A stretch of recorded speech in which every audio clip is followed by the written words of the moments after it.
Welcome everyone to this new edition of the Gemini Not Talk series. It's a pleasure to have here again Roberto Decarli.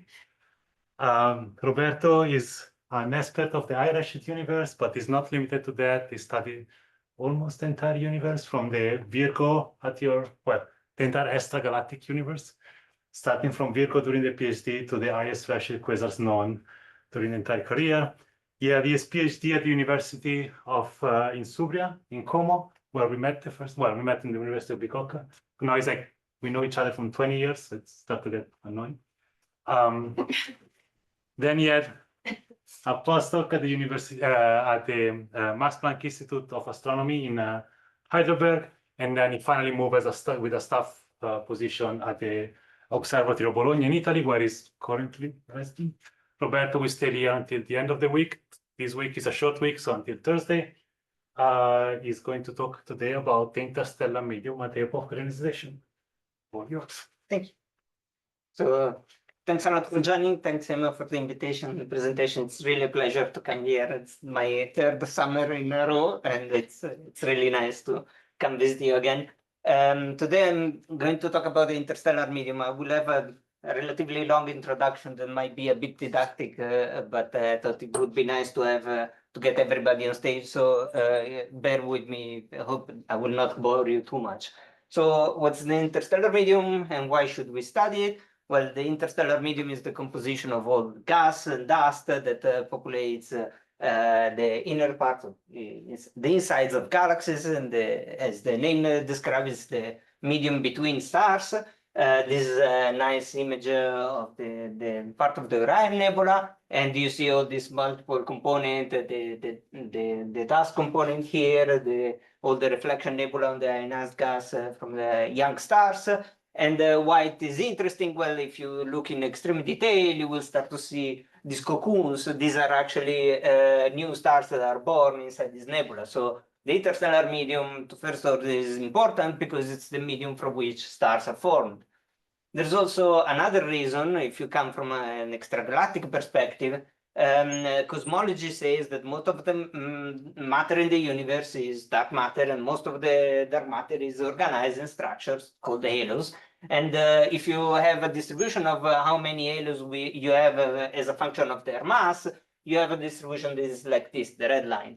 And if you compare this with the mass function of galaxies, you find something like this. So it's very obvious from this comparison that you have a sort of a flatter end for the low mass in the stellar in galaxies, and then this exponential cutoff.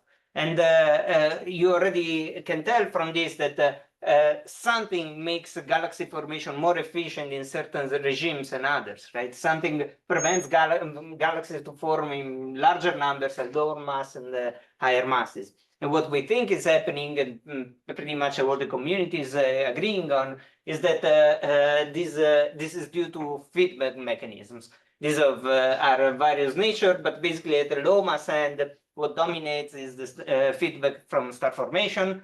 You have supernovae exploding, you have winds, and this input of energy in the ISM might energize the ISM so that it's too warm to cool down and form more stars, or it's just displaced and thrown away from the galaxy's sort of outflows. And the high mass ends, similar processes, but now the origin is not star formation anymore, because this is not energetic enough to blow away gas from a massive galaxy. But the central AGN might be the responsible here. So a massive black hole at the center of galaxies are accreting, and the process releases a lot of energy in multiple forms, like in this case, the spectacular radio jets in Centaurus that blow away these cocoons of gas at very large scales. So it's clear that there are all these multiple components in galaxies. You have the IGM, the intergalactic medium surrounding all the galaxies, and then when you start to get in the part that are gravitationally bound to the galaxy, you have the circumgalactic medium. This is all typically ionized with temperature of 10 to the 6 or so. And then as gas cools down, forms disks.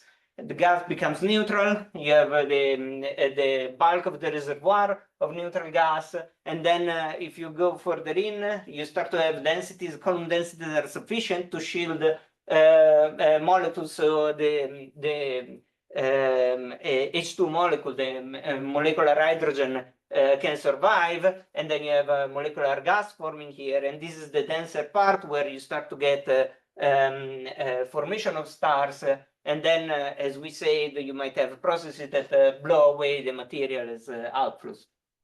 So multiple phases, very complex processes that connect all the different phases. So how do we study this gas in high redshift galaxies? Well, if you go to very high temperature, you have the hot plasma, and this is basically traced with the Bremsstrahlung emission of free electrons. This is observed in the X-rays. This is an image of the coma cluster. In whitish color, you see the optical emission so the starlight emission from galaxies, from stars. And this blue and purple shade is the X-ray emission from the hot plasma. This is very powerful, but the limitation is surface density, so surface brightness. So repeating this experiment in very distant galaxies is very difficult. Think now the barrier is around redshift 2 or so, that where we can study cluster of galaxies with the X-ray emission. Beyond that, it's very difficult with current facilities. If you go to a little lower temperatures, you have ionized gas. The main tracer of this is recombination lines from hydrogen. So what happens is you have a proton that captures an electron, you reform the hydrogen atom. The electron is typically entering the atom in an excited state, and then radiates away the energy until it reaches the ground level. And this is basically the process responsible for the Lyman emission, the Balmer emission, the Paschen emission. So these are very bright emission lines. Formally, this is a nitrogen atom, it's neutral, but it's actually tracing the recombination. So you started with a partially ionized medium, at least. These lines are easily observed. For instance, H alpha, it's one of the brightest, the first line of the Balmer series. And it's very well studied in the local universe because it's in the optical bands. And you can observe it from the ground up to redshift 2.5 in the near infrared. Beyond 2.5, you really need to go to space because the line goes outside the near infrared bands. For going to lower temperatures, you have neutral gas, neutral hydrogen. Is the best way to trace its emission is through the hyperfine structure line that is basically due to the alignment of the spin of the electron and the proton. And this is used as a famous 21 centimeter line. This is used to create, for instance, this map of the Magellanic Clouds, the long trail of gas that they are leaving behind as they orbit the Milky Way. This is a very powerful line because it's it's the main way to observe neutral hydrogen, but it's very faint. So these are examples of observation of galaxy redshift 0.3, I think, and you see you have clear detection of the line, but the signal to noise is not overwhelming. And doing this at redshift beyond 0.5 becomes very, very difficult in emission with current facilities, partially due to sensitivity reasons and partially due to interference with human, artificial noise. Neutral hydrogen can be mapped in absorption, and this is basically the idea is that you have this is the energy levels of hydrogen. You have electrons that are in the ground state, and then a photon comes and it has the right energy to excite the electron up to the first level, and this is basically Lyman alpha absorption. Lyman alpha is indeed Lyman alpha absorption is indeed responsible for the so-called Lyman alpha forest. So in this case, you see the spectrum of a quasar at redshift 3.2. This is the broad Lyman alpha line at the redshift of the quasar. And all these absorption features you see here, it's not noise, these are actual features from clouds of neutral gas that are between us and the quasar. And in particular, you see here a prominent absorption because we hit a galaxy, not just the surrounding of galaxy. The molecular gas is a very inefficient radiator. That's because hydrogen is a very light atom and the molecular is symmetric, so you don't have a lot of rotational modes. It's observed because it's light atoms, it's excited only with relatively high energy. And so you typically see H2 emission in the tori of AGN. You have temperature of thousands of Kelvin or so, not in the star forming medium where you might have temperature of like 30 Kelvin. On the other hand, you can observe it in absorption with a similar experiment as the Lyman alpha forest, but the typical wavelengths, rest frame wavelengths are in the UV and far UV beyond the Lyman alpha. So basically you're digging through the Lyman alpha forest of galaxies. So it's complicated to distinguish what is hydrogen and what is new hydrogen molecules. And on the top of that, as I showed in the cartoon before, the neutral gas disk is typically larger, while the part where in a galaxy where you have molecular hydrogen are in size much smaller, so you really need a very good alignment. The cross section is much lower, right? So it's a difficult experiment. So to circumvent this limitation, we typically refer to other molecules, and the most used is the carbon monoxide, CO, which is the second most common molecule in the universe. And this has been observed in lots of galaxies. This is a compilation from the local universe from work by Emily Santosh and collaborators. And all the points here that you see are galaxies detected in molecular gas in the local universe. And this was a slightly updated version of a plot that was in the Carril and Walter review from 10 years ago, where you see the number of galaxies detected in CO ratio larger than 1. You see this exponential growth in the last few years. And then I stopped updating this plot because it was just taking too much to keep up with the literature. There are other tracers, like other molecules. These are usually referred to as high-density tracers. And the reason is that these molecules typically have excitation, critical densities that are much higher, so they survive in deep regions with a higher density. And because they are much rarer, you can use them to look through the dense cloud. Molecular gas, in particular, the CO emission is practically opaque at very low column densities. So if you want to see what happens inside a cloud, you need to go to other tracers. They are much rarer, so you can see them throughout in transparency in the clouds. And examples of this is a spectrum 3 millimeter of NGC 253, and there are some very bright lines here, the CO, the CN, and then you have all this plethora of other molecular lines that are enabling studying of the chemistry of the ISM to extreme detail. And now we can do it even in other galaxies. There are other tracers of the ISM, and on which I will spend a few minutes because I really enjoy them. These are collisionally forbidden lines. You take, for instance, these are the energy level of the single ionized nitrogen atoms and the doubly ionized oxygen atoms. And you see you have all these transition, and these are energy levels that are populated via collisions, and then they excite radiatively or via collision. And when the excitation is radiative, you can have fine structure emission when you have the coupling of the spin orbit of the valence electron at the ground levels. It splits in energy levels that are very low. These are particularly interesting because the excitation temperature are very low, are modest, so they can be excellent tracers of the cold ISM. And then you have nebular lines and auroral lines, which require much higher energies. So they typically trace, for instance, the oxygen 5008 angstrom line. It's typically the classical example of to study ionized medium, the rarefied medium. These are in the far infrared bands. Because you can use different elements with different ionization levels, you can trace different photoionization conditions of the ASM, and some of these lines are extremely bright. What I show here on the right in the plot is the typical cooling function of the ASM. And what you see is at the very high temperature, what dominates is the bremsstrahlung, as we said.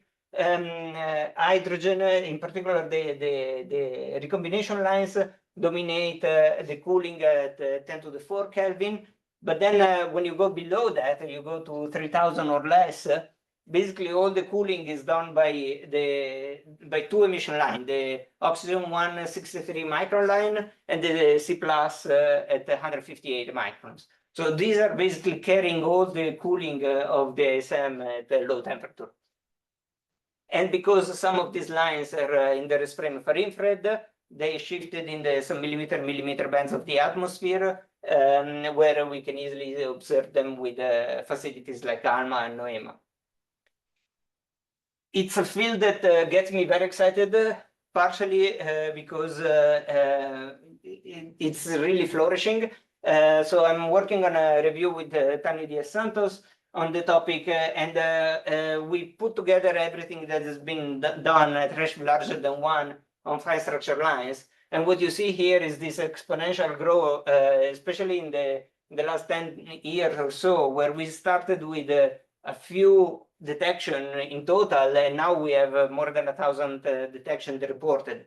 And we have multiple. When you have multiple lines, you can play. You have different tracer. You can really open new windows. This is basically a distribution in line luminosity versus redshift, color coded by the line. And you see we are pushing at redshift 9, 10, and so on. So it's really opening up also the study of the ISM even at the highest redshift. As I said, these lines are populated, the energy levels are excited via collisions, and then you can de-excite either via collisions or radiation. And this is very nice because it's a very simple physics, right? So basically what you can do is to assume local thermal equilibrium, and then you have density and the temperature of the collision partners, and then some quantum numbers like the Einstein coefficient and stuff like this, and you can predict how the different levels are populated.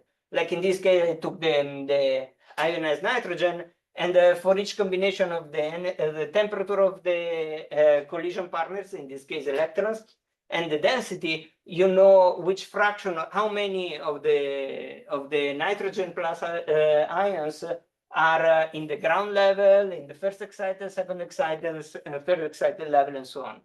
And this allows you can write a formula out of this. Let's say this is a fraction that you know to compute now, and you multiply by a constant, which is basically the energy of the photons and the rate of emission of the photons. That's the Einstein coefficient. You multiply by the number of ions you have, and that's it. This is the luminosity.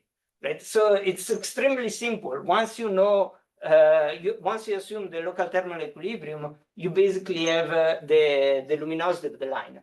And this is very exciting because then you are in the far infrared, so dust extinction is most likely not a problem. These lines are optically thin, so radiative properties are extremely simple.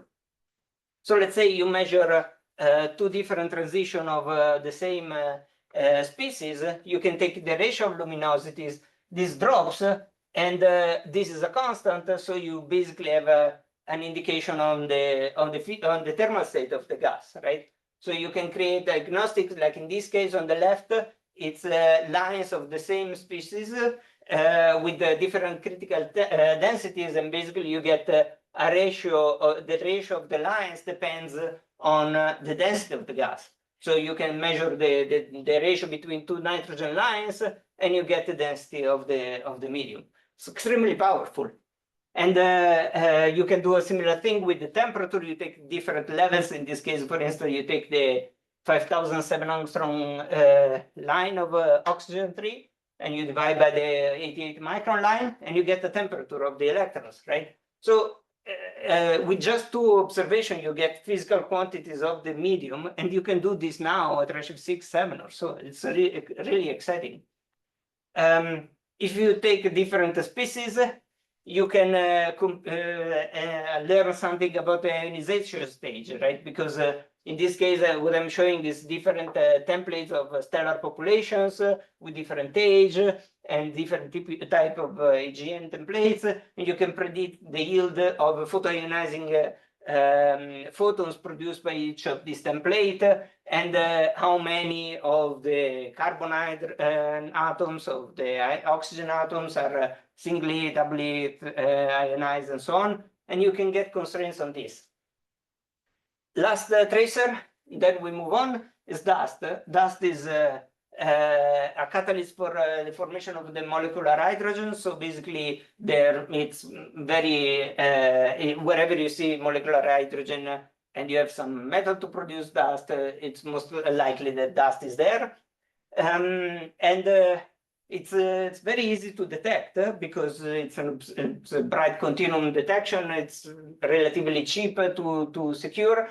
The problem is that characterizing it might not be trivial because dust might change with the temperature, and the composition of the dust changes a bit the slope of the emission. And in this plot, I'm comparing the constraint you get with only 2 observations in 2 bands for the same source. And when you add multiple sources and multiple observations in different bands, you really tied up the spectral energy distribution of the dust, and then you can talk about energetics, luminosity, and mass, and so on. This is a plot that my student Michele Costa has done. So why studying the epoch of reionization? Well, this is, of course, one could argue the ISM is also available in the Milky Way. Why don't we study it here where we have excellent detail? And of course, by going at a high redshift, we lose in angular resolution and we're going to lose in sensitivity, but we get some benefits. First of all, some sort of diversity. You have conditions that are not present in the local universe. Extremely luminous AGN, you have starburst, you have a condition of extremely low metallicity.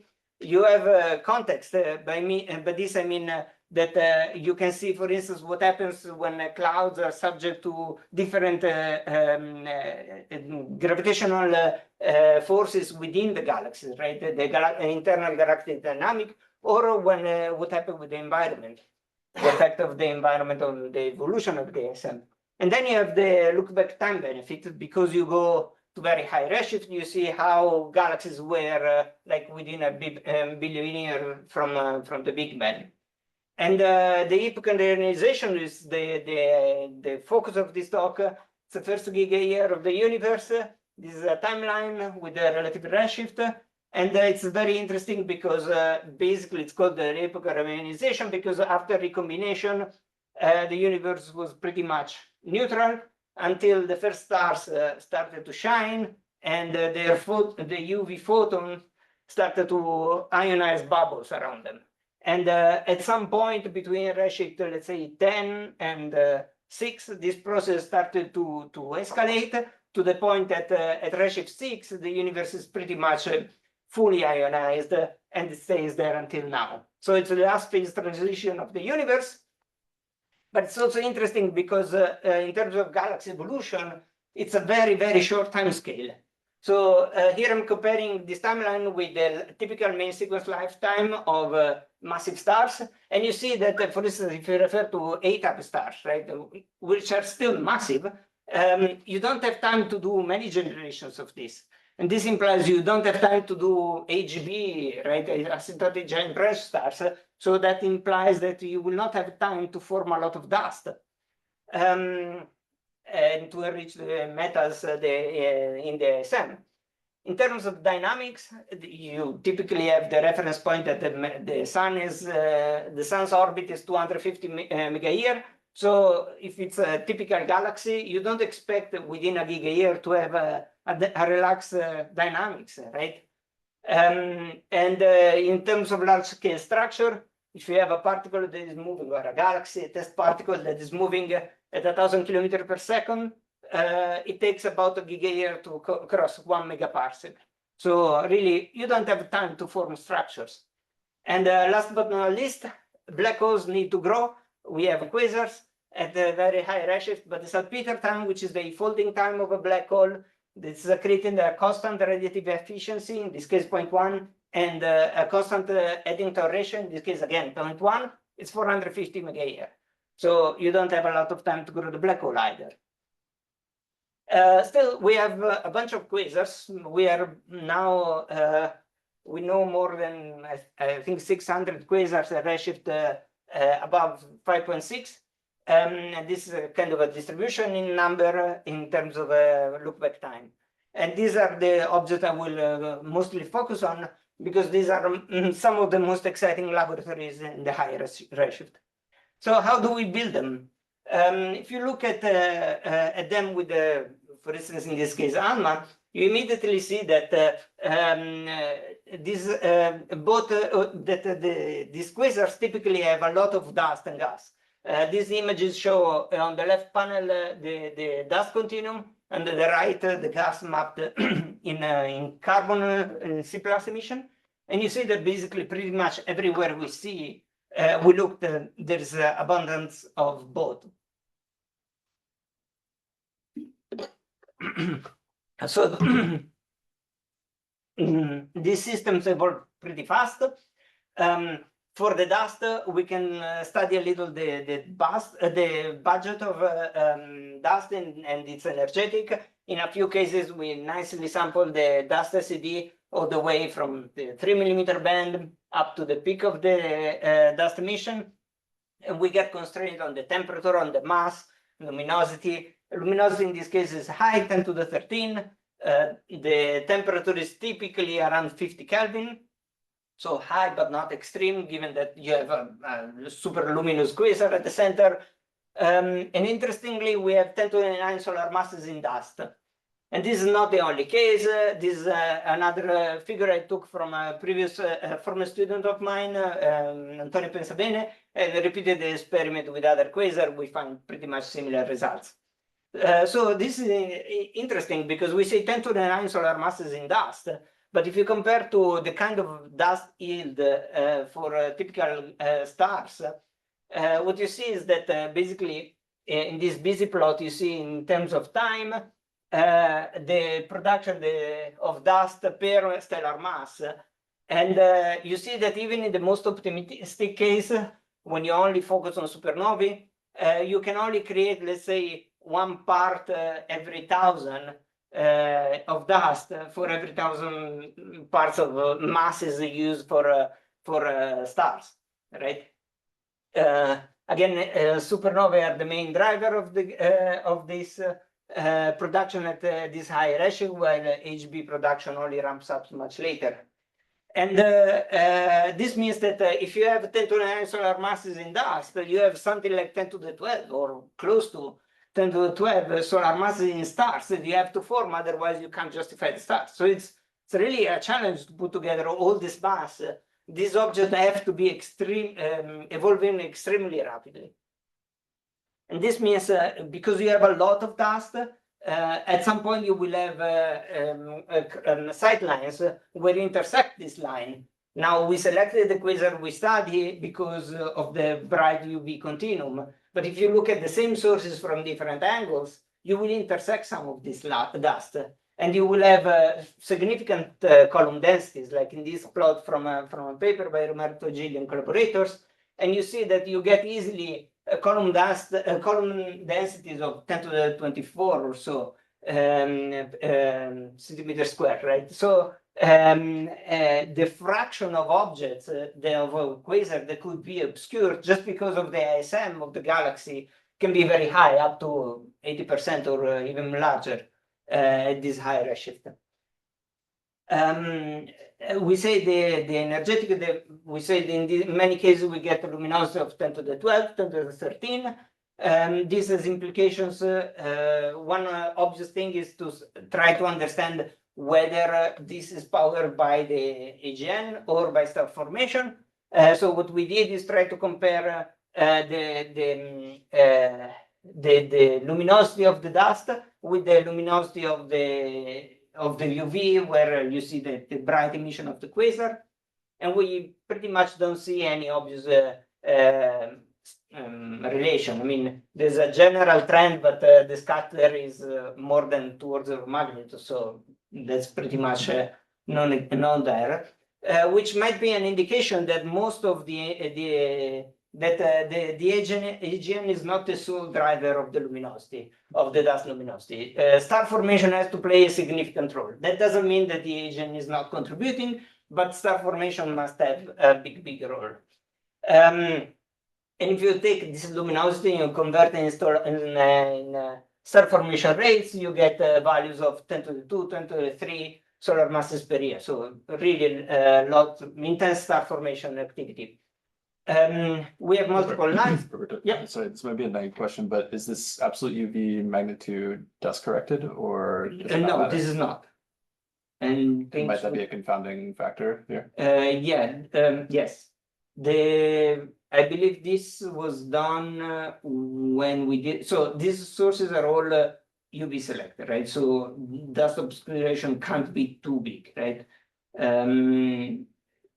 That said, when we did this analysis, we didn't have a huge leverage in terms of constraining the full SED of the rest frame optical to UV, right? So we were only sampling the UV, and you don't see a huge, a very red spectrum in most of the cases, so you don't expect a huge extinction, but there is within room, definitely. But It at would be this point, you interesting have, to redo this experiment now that we have James Webb and so on. You have better leverage on the has anybody attempted that and see if there's a significant correction here? We did in a few cases, and I don't think so, but I don't know if it's systematic.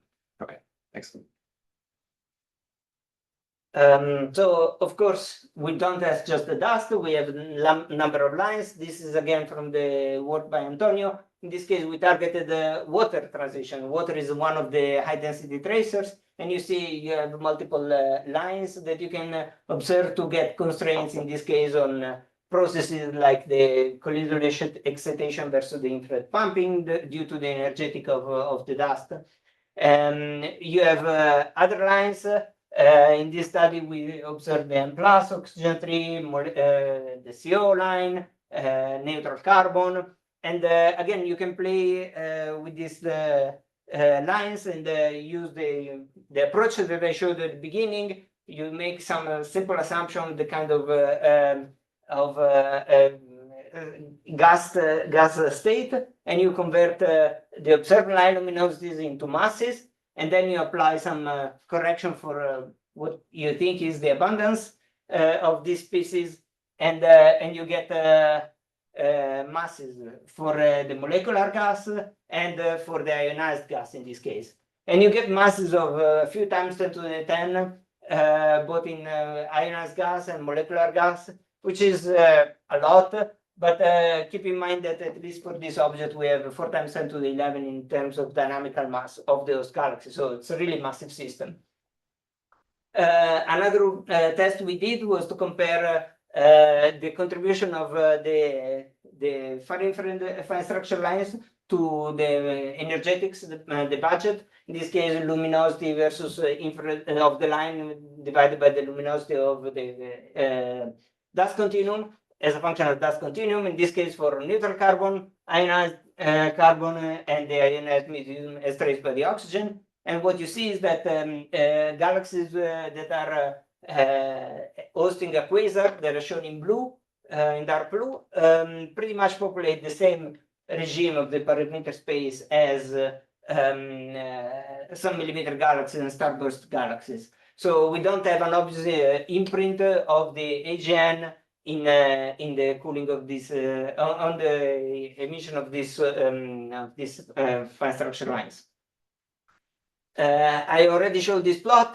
One thing they didn't mention is that all these maps are spatially resolved. We have a resolution of 0.1 to 0.3 arc second. so order of a kiloparsec, and you can ask yourself what are the size of these sources, size in gas versus size of the dust, and you see that everything is above the 1-to-1 relation, which means that C plus, the gas is more extended than the dust. And then you can play with the dynamical models, and you find that about a third of the sources of the Quasarous galaxies are dominated by rotation, a third is dominated by dispersion, and the rest is dominated by the disturbed morphology, which suggests there is an interaction with the companion galaxy. And interestingly, basically everything that is rather extended over a couple of arc seconds or so, of kiloparsecs or so, is disturbed. So most of the Quasarous galaxies are very compact unless they are disturbed. In some cases, we really push the capabilities of ALMA to very high resolution, up to hundreds of parsec resolution. It's the first time that doing high redshift stuff, we have nice maps that we are not ashamed to show. And in this case, you see the continuum dust, the C plus, for 3 different objects, and this is the velocity field of the gas. It's really impressive, the diversity of sources. So these two, if you take these two, the first 2 objects, and you put them the C plus map on the same scale, physical scale, this is the comparison. So one is extremely compact and tiny, and the other one is gigantic. And for reference, this Gen 20 is an SMG at redshift 4, and this is the Whirlpool galaxy. Right, so some of these sources are really huge, and some of them are really tiny. So there's a lot of variety in their properties. You can study the dynamic of those galaxies and infer the dynamical mass. This is a figure I stole from one of Emma's paper, where he compared the dynamical mass of the galaxy with the mass of the black hole, and typically we find an offset compared to the local universe, the relations you see in the local universe, which is shown here in gray, although you need to be careful because there might be significant selection effect. And it's now nice now that we have both ALMA and JWST, because we can combine them and get precious information on other difficult properties, like the metallicity is much easier to observe with James Webb, mostly because we can get hydrogen that doesn't radiate at the fine structure level, so we don't have hydrogen direct hydrogen observation with ALMA, but we can do it with James Webb, so it's much easier to get metallicities from there, and then to make more. This helps a lot to make more sense of the other quantities with ALMA, and then we get, as we saw, the density, temperature, strength of the ionization field, and so on. An example is this study that we did. We discovered that some of our quasars have interaction with one or so or multiple galaxies. This is the map with ALMA and C+, and in this case, the quasar resides in a massive Lyman alpha halo that Emma discovered using Muse, and then we saw that the companion were also shining in the rest frame UV with their stellar population detected with HST. And we observed it with the JWST. And what you see here is the map of C+ that I showed in the previous image in orange. And on the top of that, the oxygen 3 emission traced by JWST. And you see different components. You have the Quasarous galaxy here. You have a Western companion, an Eastern companion, sort of a breach of some sort, and an outflow that you see it's observed in oxygen 3, but it's not detected in C+.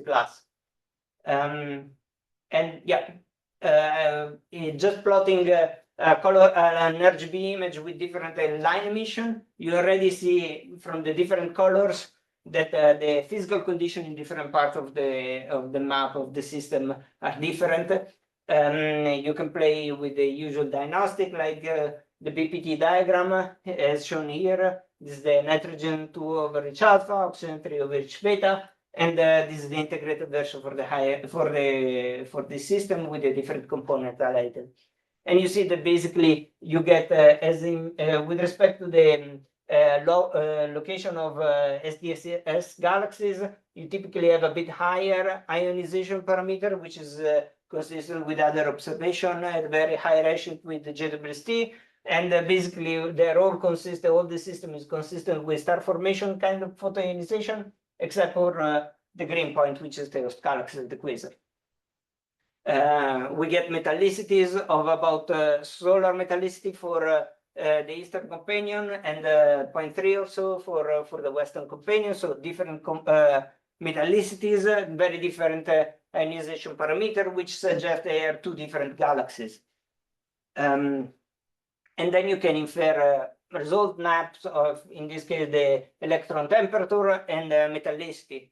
And the maps are very noisy, for granted, but I really should emphasize the fact that we are now doing resolved maps of metallicity, of electron temperature in a system that is a redshift 6.2, right? So what we can do now is, you know, I spent many years hoping to get a metallicity measurement, and now we have maps of metallicity. It's really amazing the kind of progress we've been witnessing. We can reconstruct velocity maps, and then in this case we argue that there might be imprint of signature of biconal outflow of starting from the central part of the host galaxy, probably led by the quasar. We have a toy model of the structure of the system, and we can also study the mechanisms that are powering the Lyman alpha emission. So in this case, we took this area and we compared the Lyman alpha emission with the H alpha emission that we got from JWST. And this is interesting because if the gas is, the Lyman alpha emission is originated by recombination, you expect a fixed line ratio of about 9 in terms of Lyman alpha over H alpha. If there is dust, this will lower the ratio because Lyman alpha is higher frequency, so it's more subject to reddening. So you would expect low values. And if it's fluorescence or scattering of photons from the Broadline region, you expect much higher values because Lyman alpha is resonant and H alpha is not. So you boost Lyman alpha and you don't boost H alpha. But what you get is that we are all in the halo, it's all red and orange, so we are up here, right? So very clearly pointing to fluorescence as a powering mechanism. And excitingly, this was for one system, but Emma obtained time for cycle 2 to repeat this experiment on other 2 systems, and these are the maps. And you already see after subtracting the quasar emission, same colors as before. You again see this variety of properties in the structure. You see this diffused emission in line emission. Possibly related with the host galaxy in this case, some outflow, probably companions. So it's really exciting. Now we can keep repeating this experiment on multiple sources. I think it's time to wrap. I try to explain that quasar host galaxies are extremely massive. At this very high redshift, these are probably the most massive sources, or among the most massive sources in the early universe, and they really show the very evolved systems. We now can do a lot in terms of understanding the physical state of the RSM, and this really helps with understanding how they formed, if star formation was in locus, or if a lot of the mass growth came from satellites, and what is the role of outflows and so on. And as far as we can tell at the moment, it seems like most of the energetic is still dominated by star formation, at least as far as the Coda ISM is concerned. And yeah, quasar is just a phase. These are extremely massive galaxies. They're evolving. They get through a phase of quasar activity, but they're laboratory of galaxy evolution. And we are now opening a completely new window to explore their properties. And with this, I take your questions.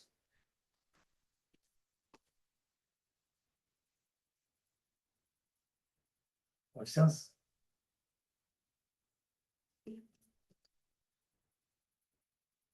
But Emma, you want to go? Brian, please. Oh, thank you. I actually have a couple questions. So I've always been intrigued by this like really high dust mass, and you make a pretty compelling argument that it's very difficult to get that amount of mass in dust in these early times. Yeah. But these are also extremely biased populations, that probably something weird is happening with the gas dynamics or something like that that may cause different modes of star formation. And I'm wondering if like a extreme top heavy IMF or something like that may help with this line of thinking, in that you may not need to, for the amount of gas that you require, you may not require that much in residual stellar mass remaining in the host galaxy. Yeah. And then also, do you have the same issue with like metallicity? Do you see that the gas is really metal enriched to the point where you require a lot of supernovae or something like that, an unphysical amount, for example? So excellent points, both of them. For the dust production, I'm not the right person because I don't know much about its models of early population.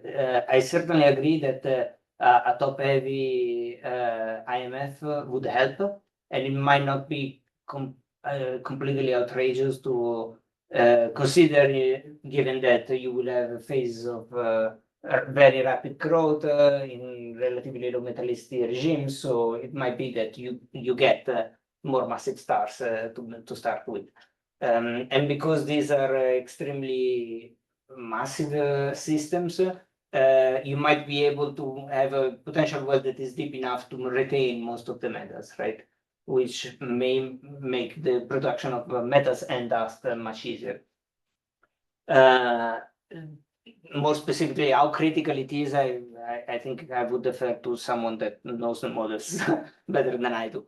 In terms of metallicity, what we could measure is now slightly supersolar values for the metallicity of the Quasar's galaxies that we studied so far. Which is in line with the fact that you have very dusty sources, so that's not surprising. I don't think we are to the point of stress testing models in terms like, oh, there's too many metals to explain with our knowledge of galaxy evolution, but they're certainly extremely evolved systems with very high metal content. So it might be a possibility for the longer term, right? If we manage to perfect these measurements and push them to levels that are satisfactory to actually stress test the models, then we could make this happen. It's a potential happen. Because the ambient inflow, the metallicity of that gas is going to be effectively pristine, so it's going to be mixing. And so you're going to have some dilution. So even what you measure is, I mean, you'd have to have a lot more metal enrichment even than what you measure. Yes. Yeah. Although if you see, for instance, the companion galaxies we studied in this one system that I presented, those are not small. Those are a few times 10 to the 9 solar masses in stellar mass already. And the metallicity is, in one case, close to solar, and the other is 0.3, which is low, but it's not pristine, right? It's what you would expect in if you take a mass metallicity relation, they're pretty much fine. It's not. But as I say, I mean, these are still fairly massive for this redshift. Yeah, right? these are massive. Yes, yeah. Okay, thanks for the Nick?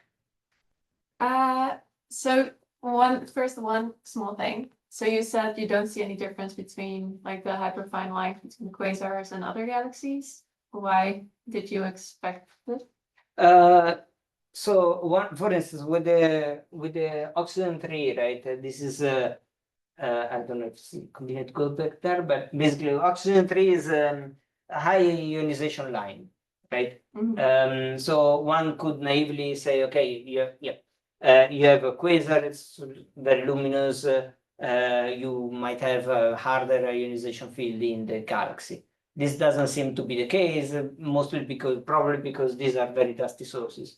It's actually, if you compare this, this is the oxygen 3 over infrared luminosity. The typical optically selected galaxies have much higher values. When you start to have dust in the galaxy, that captures a lot of UV photons, so you don't boost the oxygen 3 production. And this seems to be irrelevant if you have a quasar or not. So naively, you might expect, okay, you have an additional source of UV photons, but dust wins in this case. Okay, I see. And then in like some of your final plots with the IFU spectra from JWST, like how significant are those small blobs that you see on the side? So for instance, like you have like one green pixel or one blue pixel. Yeah, no, yeah. Like, is that significant at all? This, no. Okay. But it's this kind of thing that I tend to doubt. In this year and a half, the pipeline evolved dramatically. So we had a lot of work in understanding how far can we push the data, right? Mm-hmm. So in some cases we took decisions that were a bit more aggressive, and in some cases we were like, yeah, who knows, right? In this case, it seems like there is something, but you only see in oxygen 3, but it's also the brightest line, so it's hard to tell. And it's fairly close to the edge of our field, so I don't know how reliable it is. So you wouldn't go as far as saying that that's an extra galaxy? No, not yet. Okay. In these cases with the other sources, so these structures are definitely real. Yeah. And this wing is definitely real.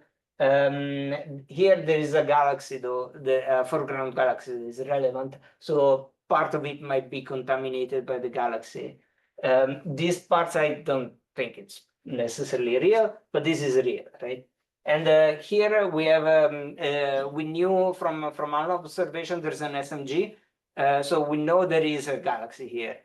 And if you look at the map, doesn't show it so nicely, but these reddish points are real. You do see an H alpha line, but then because it's an SMG, it's very dust obscured, so you see the H alpha and then pretty much nothing else, right? Mm-hmm. There are these two nodes that are on the side, which seem to be, I like to believe they are real, but we just received the data, and these are, quick and dirty maps that we need to digest first. Okay. But yeah, it's with the new instrument, you don't really know how far you can push the data. And yeah, I mean, it looks really cool. It almost reminds me of like this old video game or something, I don't know. And I was also, final question, I was also wondering, like, how does your results compare to low redshift measurements of like the ISM? So the not the other way, sorry. These observations, this collection is actually done with everything about redshift 1, right? So when you compare different galaxies in such big numbers, for instance, we don't have that many SMGs that we know are redshift larger than 6. So if you want to compare, you inevitably go to a bit lower redshift, right? My argument in general is that, and it's my personal position, doesn't mean to be fundamentally correct, is that the physics of the ASM is pretty much the same. If you look at redshift 0 or at very high redshift, you might have conditions that are different. You push parameter space in direction that maybe in the local universe you don't see. But then in the end of the day, atoms and molecules don't really care if they are redshift 0 or redshift 2 or redshift 6. And that's the big advantage, because we can, for instance, there is a bit of a debate on whether the BPT diagram is valid at high redshift or not. Now with JWST, we find a number of AGN that populate regions of the BPT that are in between or not obviously clear. And I don't find this particularly exciting as a discussion because we know that at low metallicity the BPT diagram doesn't work because you really need metals, and if you start to remove that, you lose the diagnostic power. But we knew this before. We knew it from cloudy modeling. The grids I showed, cloudy was there before. It's not new. Nature, though, selected some parameters, some regions of the parameter space. In the local universe, if you want an EGN, it's mostly in a massive galaxy, and a massive galaxy is not going to be metal poor. So you will always bias towards the high metallicity part for AGN in the local universe, the low redshift universe. When you go to a higher redshift, then it seems like this is no longer true. There are AGN in galaxies that are not as massive, and they are not as metal rich, right? So you start to populate this parameter space that you didn't have at a low redshift. This doesn't mean that the BPT diagram doesn't work. The physics is there. It's the same that we knew from before. It's just that nations offer a new area of the parameter space that we didn't explore in before, right? One more question, or we can get lunch. Anyone? Regarding the dust production, so there is a study that quasar can also produce the dust, so-called smoking quasar. Okay. I am not aware of this. Okay. I learned recently. Oh, okay, yeah. That's interesting, but So if quasar is like emitting or creating gas above the Eddington ratio, then it can produce a lot of dust in the universe. Yeah. So personally, I think that quasar evolved first, then the star formation, the galaxy evolution. In that case, the very early universe, quasar formed first and then produced a lot of dust. that would make everything much easier. Yes. And if you have dust there, it's much easier to form new stars because it's a very, it's easy to radiate away energy, right? So that's interesting. Okay. I didn't know this. I need to study. Thanks. Yeah. Let's thank Robert again.